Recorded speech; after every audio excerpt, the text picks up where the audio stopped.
using a pattern, but not really.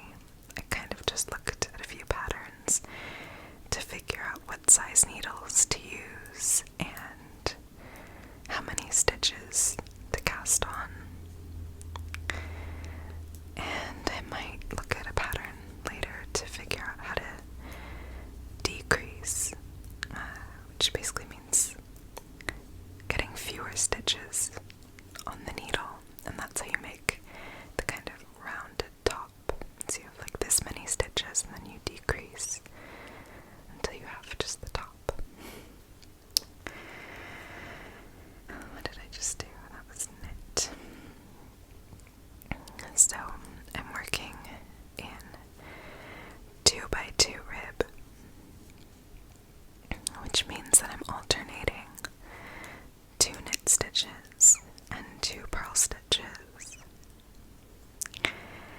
And if you don't knit, you don't need to understand that. But if you're curious, basically there are 2 different types of stitches in knitting. Well, 2 main types. And all other patterns and stitches and everything are based on these 2 main stitches. I'll show you.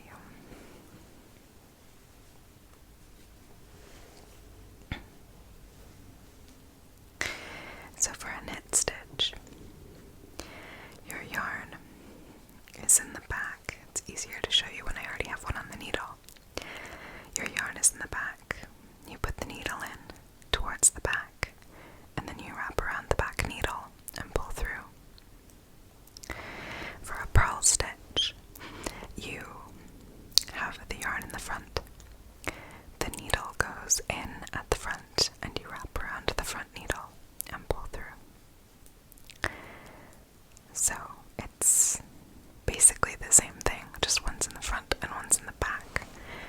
And you end up with these 2 different types of stitches.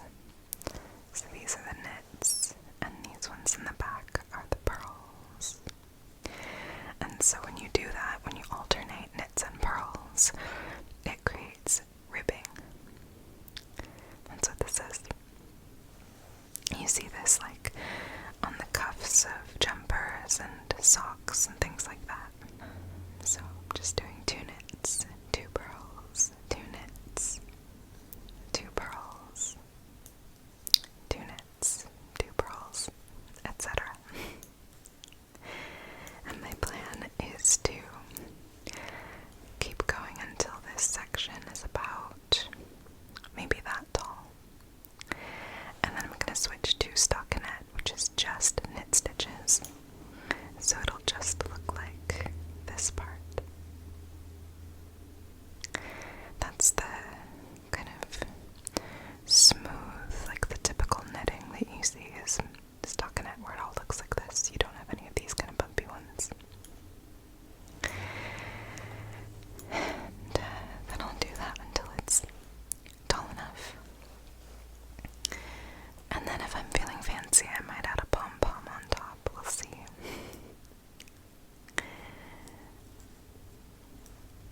I really like knitting. I find it to be just a really relaxing activity. If the pattern that I'm working on is simple enough, then I really like knitting while watching TV or YouTube, sometimes even ASMR. Although that can make it a little hard to concentrate sometimes. But it's nice to do some kind of just rhythmic, repetitive motion. Kind of, I don't know, gives your energy somewhere to go into your hands. And then you're not as restless. That's what I find anyway. It might not be that way for everybody.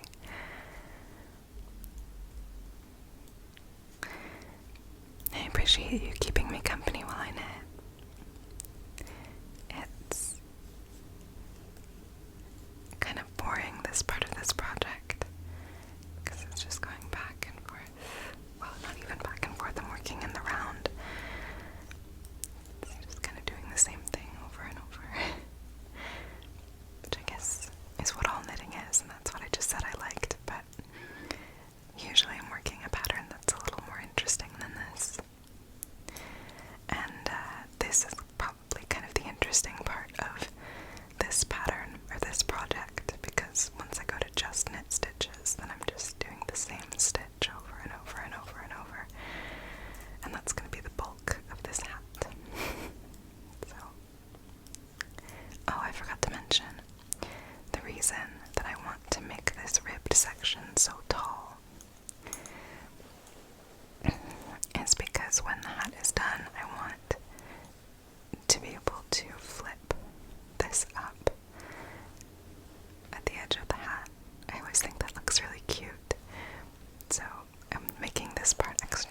so that it can be folded up. And hopefully it will keep my friend's baby's head very warm. My friend lives in a pretty hot part of the country, so this baby probably does not need a lot of hats and blankets and things, but you know, it's the thought that counts, I hope. If you are wondering, this is a set of circular needles. You can see they're attached. And I always use circular needles even when I'm knitting flat things like the blanket. I used these same needles for the blanket because it's just easier for me. It's less to keep track of. You can't lose the other needle if it's attached. But I know that sometimes this can look a little bit crazy. Like when you have this coming out here and that coming out there, and there's the needles and there's the yarn and there's this yarn, and I know it looks a little crazy to some people, but I promise it all makes sense to me.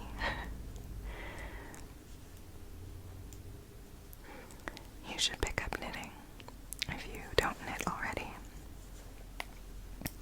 I can really recommend it. It's a great hobby. It can be very expensive though. I think a lot of people think, oh, you can just get really cheap yarn at like Michael's or whatever. And you can do that, of course. But when you get into knitting garments and things, you start to want high quality wool. Or at least other natural fibers, and unfortunately the cheap yarn is no good for things like that. Well, it can be good. It just depends on what you're after. I don't mean to shame anyone for their yarn choices. I have made a lot of things out of acrylic, which is the cheap stuff.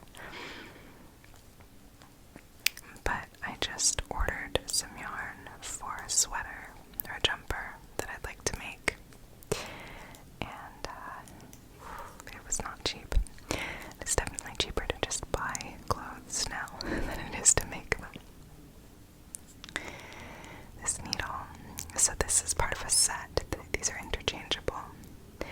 So you can pop this off, and then if you need a thicker needle or a thinner needle, you can just screw it on. They all have the same attachment thing at the bottom.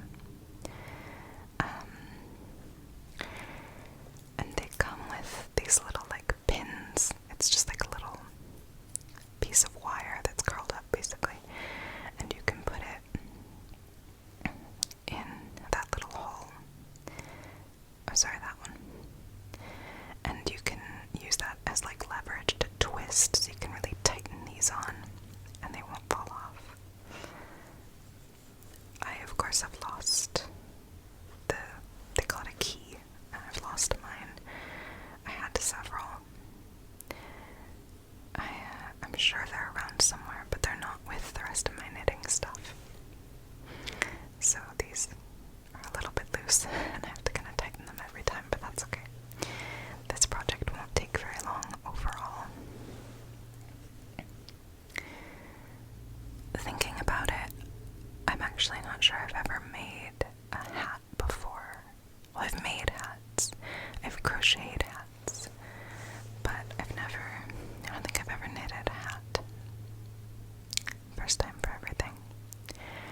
It's kind of just like a differently shaped sock. And I make a lot of socks.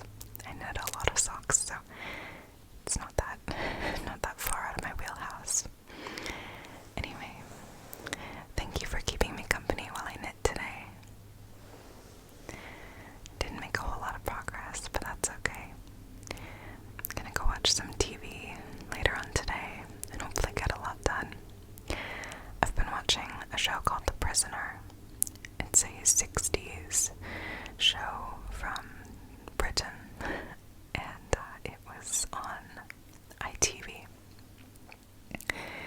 And it has Patrick McGowan in it, who is